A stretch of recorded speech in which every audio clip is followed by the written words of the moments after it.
देखिए, अब तो सभी को नज़र आ रहा है कि 24 बहुत नज़दीक है, और ख़ास करके हिमाचल प्रदेश में तो क्योंकि पहाड़ी इलाका है और हमारी बर्फ़बारी भी इन क्षेत्रों में होती है, उस वजह से मुझे लग रहा है कि बहुत ही कम समय रह गया है हमारे को इलेक्शन के लिए।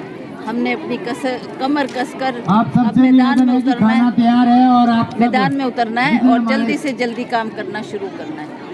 मैडम, आपने पिछले दिनों पंजाब को भी कुछ सौगात दी है अपनी निधि से, कितने पैसे दिए थे और किस तरह आप देख रहे हैं कि फ्लड टाइम में गवर्नमेंट ने मदद करी है?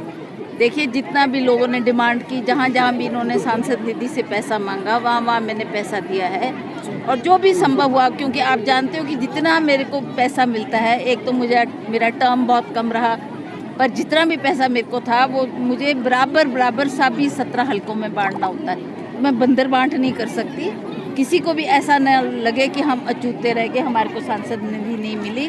तो मैं ये प्रयास करती हूँ कि मैंने दौरे पे भी जाना है, लोगों की डिमांड भी होगी, तो उसके मुताबिक उस पैसे को बांटने का मैं प्रयास करती हूँ। जैसे जैसे लोगों की डिमांड रही, उस पैसे को दिया गया। मैम, आपदा की बात करें, कुल्लू जिला में बहुत ज़्यादा आपदा हुआ है, लेकिन आपने भी देखा है, पूरा दौरा आपने किया, लेकिन क्रशर जो बंद कर दिए, आपदा के बाद जिन लोगों के घर टूटे वो कैसे कार्य करेंगे, इसके लिए सरकार ये बात मैंने अभी स्टेज पे भी बोलनी थी, बट जैसा उस वक्त लोगों ने कहा ना कि ये इसकी वजह से हुआ है, तो लोग एक मिनट ये गवर्नमेंट को बात गई, मीडिया के माध्यम से भी ये सरकार को बात गई, और सरकार ने इस पर एक्शन लिया कि कम से कम जो इलीगल माइनिंग है उसको तो बंद किया जाए।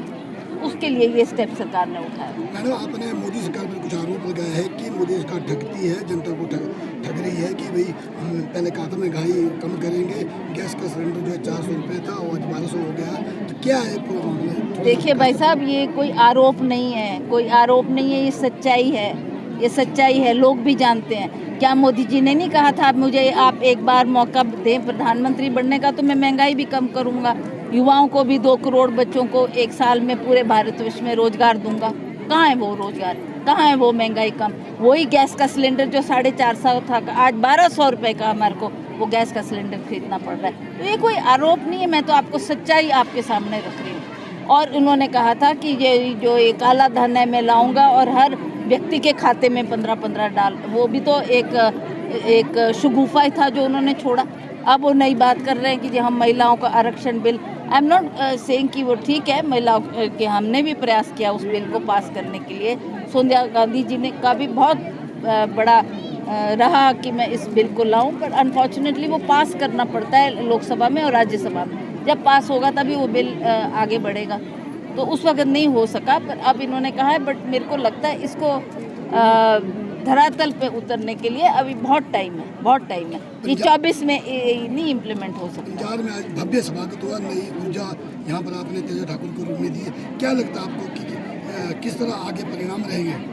देखिए, जहाँ तक तेजा की बात है, ये एक नौजवान बच्चा है जिसने NSUI यूथ कांग्रेस में भी काम किया है, और हमारी कांग्रेस के लिए इसकी बहुत सेवाएं रही है। तो आज सभी से मैंने जब ये बात कंसल्ट की, सभी से बात विचार विमर्श किया, तो सभी का मानना था कि एक नौजवान को आगे लाओ, युवा पीढ़ी भी जुड़ेगी, बुजुर्गों का आशीर्वाद भी होगा, महिलाओं का साथ भी होगा, और हम अच्छी तरह से बंजार में इसको दोबारा